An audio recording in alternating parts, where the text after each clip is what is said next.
आता पाहूया महाविकास आघाडीच्या जागा वाटपासंदर्भातल्या टॉप 9 बातम्या। जागा वाटपाबाबत कोणतेही मतभेद नाही। प्रकाश आंबेडकरांच्या जागांच्या प्रस्तावावर आज चर्चा। मोदींची हुकुमशाही उलथवून टाकायची यावर आंबेडकर आणि आमच्यात एकमत। महाविकास आघाडीच्या बैठकीनंतर संजय राऊतांची प्रतिक्रिया।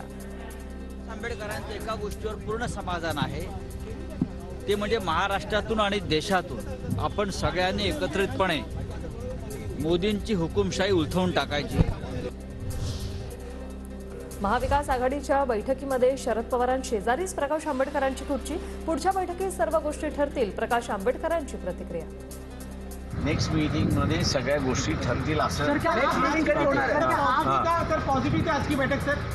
सकारात्मक चर्चा झाली।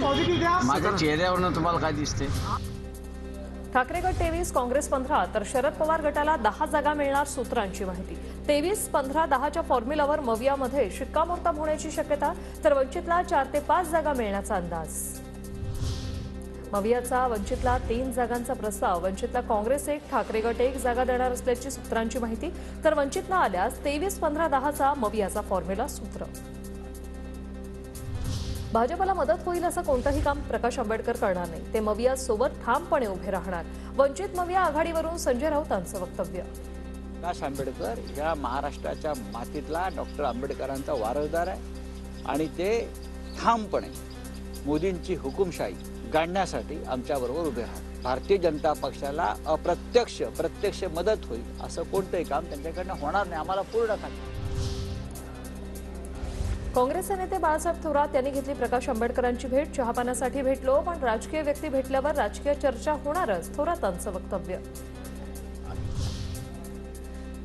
शरद पवार आणि राष्ट्रीय समाज पक्षाचे नेते महादेव जानकर यांच्यात रात्री चर्चा। माढ्याची जागा रासपसाठी सोडण्याची पवारांची तयारी।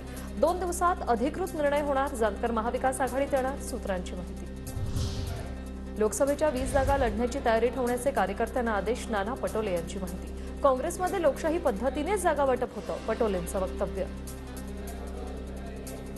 या जागा कशा 100% जिंकता येईल यासाठी ही मीटिंग होती, कारण काँग्रेस पक्षामध्ये लोकशाही पद्धतीनं या सगळ्या तिकिटांचं वाटप केलं जातं।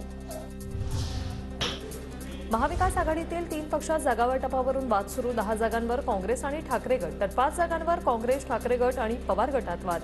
वंचित यात कुठेही नाही, प्रकाश आंबेडकरांकडून स्पष्ट। 10 जागेंवरती काँग्रेस आणि शिवसेना यांच्यामधली असणारी डिफरन्सेस आहेत, त्यांचा तिढा सुटत नाहीये आणि तो सुटल्याशिवाय आमच्याशी बोलणं होऊ शकत नाही, अशी परिस्थिती।